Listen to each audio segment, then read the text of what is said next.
الأهلي ينهي صفقة وسام أبو علي المهاجم الفلسطيني مقابل 2 مليون يورو، واللاعب يصل للقاهرة خلال 48 ساعة للخضوع للكشف الطبي في أحد المستشفيات الكبرى قبل إتمام الانتقال بشكل رسمي. وصحف هولندية تؤكد أن هذه الصفقة هي الأكبر في تاريخ النادي السويدي منذ إنشائه، وأن النادي السويدي سيحصل على 20% من إعادة بيع اللاعب مستقبلاً. الرئيس السيسي يستغل تواجده في العاصمة الإدارية لزيارة معسكر المنتخب الوطني لدعم اللاعبين قبل سفرهم لكوتوفار لخوض بطولة الأمم الإفريقية. وصلاح يهدي قميصه ويعدو بتحقيق اللقب لإسعاد الشعب المصري. وروي فيتوريا يؤكد له أن الجميع سيبذل كل ما يملك ليصل المنتخب للهدف وتحقيق البطولة وإسعاد الجماهير، ويشكره على الحضور. الأهلي يفاضل بين إقامة معسكر للفريق في العاصمة الإدارية وآخر في الإمارات العربية المتحدة لتجهيز العناصر التي لم تتواجد مع المنتخب لفترة ما بعد التوقف. الطبيب المعالج لرضا سليم يحدد 15 يناير الجاري موعدا لبدء اللاعب الدخول مع الفريق في التدريبات الجماعية بشكل تدريجي.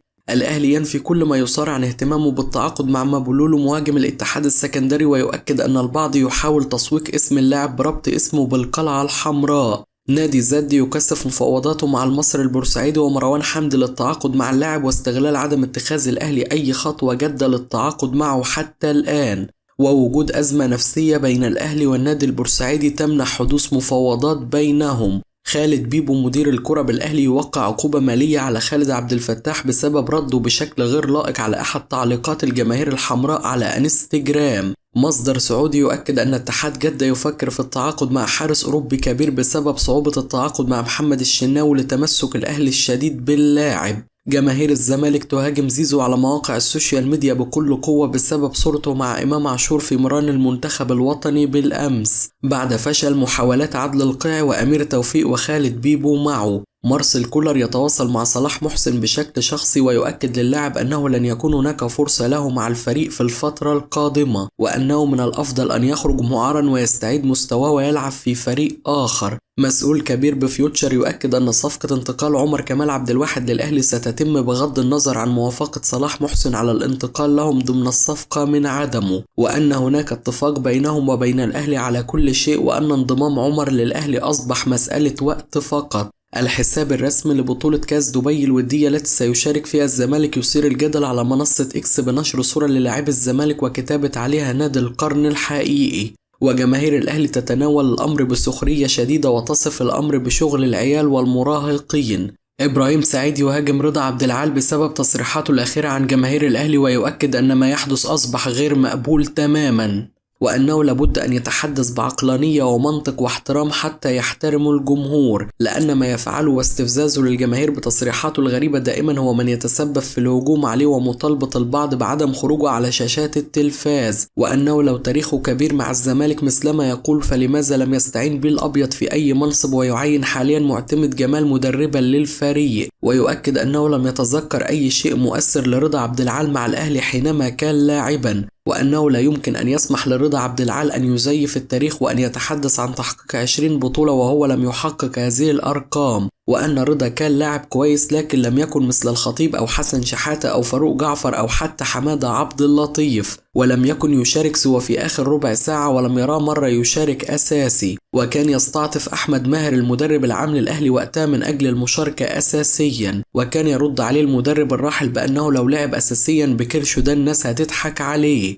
ولم يشارك أيضا مع منتخب مصر سوى في 14 مباراة دولية طوال تاريخه. وفي المقابل إمام عاشور الذي يهاجمه لعب 11 مباراة دولية مع المنتخب في آخر عامين وعنصر أساسي ومازال أمامه الكثير في الملاعب. شريف حازم لاعب الأهلي السابق يسخر من رضا عبد العال، ويؤكد أنه لا يعجبه أحد في الكون سوى تكيس جونياس وأهاب جلال، وأنه يستهدف دائما الترند بتصريحاته والناس أصبحت تشاهده من أجل الضحك فقط، وأنه لا يصح أن يهاجم إمام عاشور عمال على بطال. روي فيتوريا يؤكد أن استاد مصر المتواجد في العاصمة الإدارية على أعلى مستوى وجاهز لاستضافة كافة المباريات، وجميع اللاعبين يشعرون بالراحة في التدريب عليه، وأن اختيار العاصمة الإدارية لاستضافة تدريبات المنتخب كان قرار موفق للغاية. حملة كبيرة من المنتخب الوطني لتحفيز الجماهير على حضور مباريات المنتخب والعودة من جديد للمدرجات. اتحاد الكرة يكلف خالد الدرندلي بترأس بعثة منتخب مصر في كأس الأمم الإفريقية. الزمالك يقترب من التوصل لاتفاق مع رئيس الاتحاد السكندري على ضم هشام صلاح لتدعيم الجبهة اليمنى. محمد بركات: جميع المنتخبات بتعمل ألف حساب لمنتخب مصر في أفريقيا، ومنهم منتخب المغرب الذي حصل على المركز الرابع في كأس العالم 2022. مدرب غانا الأسبق أكد أن مباراة منتخب بلاده أمام مصر ستكون الأسهل في المجموعة، لأن منتخب مصر هو الأقرب للفوز، وأن هذا سيجعل الضغوط أقل عليهم وستكون أكبر علينا نحن. وجمال بالماضي المدير الفني لمنتخب الجزائر رشح منتخب مصر للفوز باللقب، لذا أؤكد أن الجميع بيعمل ألف حساب لمنتخبنا الوطني. غياب صلاح عن ليفربول سيكون ضربة قوية للمدرب يورجن كلوب، وبالتأكيد كلوب يمزح في تصريحاته بشأن تمني خروج مصر من كأس الأمم الإفريقية من دور المجموعات، فهو يعرف ويدرك جيدا مدى أهميته في ليفربول. لاعبي منتخب مصر بقيادة محمد صلاح على قدر المسؤولية، وإن شاء الله يتمكنوا من إسعادنا. لدينا جهاز فني محترم بقيادة روي فيتوريا وتحت إشراف حازم إمام صاحب الخبرات الكبيرة، ويجب أن يكون لدينا التركيز وأن نتحلى بالروح العالية، ونتمنى أن نستمر في دعم منتخبنا وأن يحالف التوفيق لاعبينا. دور المجموعات مرحلة تجميع النقاط، والمشوار سيكون صعب بعد ذلك، وعلينا أن نأخذ البطولة بشكل تدريجي. حازم إمام: 90% من اختيارات فيتوريا لقائمة منتخب مصر طبيعية. سام مرسي لم يعتذر عن التواجد في معسكر المنتخب، واللاعب حريص دائما على التواجد في معسكرات منتخب مصر الماضية، لكن ما حدث هي وجهة نظر فنية. ياسر إبراهيم لاعب مؤدب ومثقف، وتصريحاته كانت رائعة بعد استبعاده في البداية، وهو يستحق التواجد في المنتخب، واستبعاد أي لاعب لا يقلل منه. حسين الشحات ومحمد عواد وغيرهم لاعبين جيدين، ولكن الكل سيختلف على اختيار 27 لاعب للمنتخب. جميع الاختيارات كانت وجهة نظر فيتوريا، وأقسم بالله لا أعرف سبب اختيار أو استبعاد أحد بعينه. المنتخب سيخوض تدريباته اليوم بشكل طبيعي، والمباراة ستكون غدا وبعدها راحة يوم الاثنين، والسفر سيكون يوم الثلاثاء إلى كوتوفار.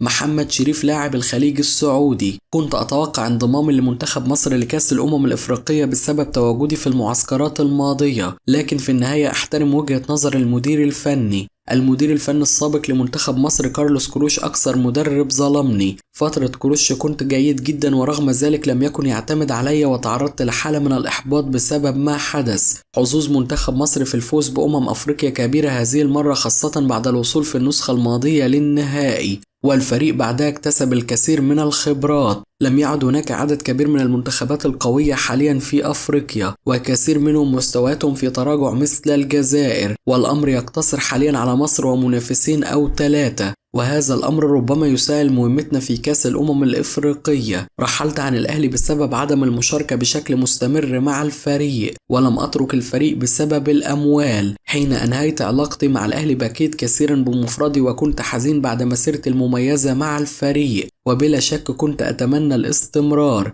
ومارسيل كولر كان يتمسك باستمراري ضمن صفوف الفريق، وكان يرفض فكرة رحيلي نهائيا، لكني شعرت أن ذلك أفضل وقت للرحيل عن النادي الأهلي، لأنني لن أحصل على فرصة كاملة في الموسم الجديد. اللي زعلني في النادي الأهلي أن مارسيل كولر المدير الفني للفريق لم يصبر علي بشكل كامل، ولم أحصل على فرصة المشاركة في 3 مباريات متتالية مع الأهلي، مثلما كان يحدث مع بيتسو موسيماني الذي كان يمنحني دائما الثقة في حال لم يحالفني الحظ في بعض المباريات. لن ألعب في مصر إلا للنادي الأهلي، وهذا الأمر نهائي، وسعيد في الوقت الحالي مع نادي الخليج السعودي، وفكرة عودة النادي الزمالك غير مطروحة نهائيا. هناك كلام حدث مع وكيل أعمالي خلال الفترة الماضية من أجل الانتقال لصفوف نادي الزمالك، ولكن كل هذه الأمور لم يتم مناقشتها نهائيا، خاصة أنني مرتبط بعقد في الوقت الحالي مع نادي الخليج وأحترم تعاقدي. وفي حال عودتي من الدوري السعودي إلى الدوري المصري والنادي الأهلي لم يطلبني، لن ألعب في نادي الزمالك أيضا، وسأخوض تجربة في نادي آخر، أو سأكمل مسيرتي خارج الدوري في نادي آخر، خاصة أنني مرتبط بجماهير النادي الأهلي،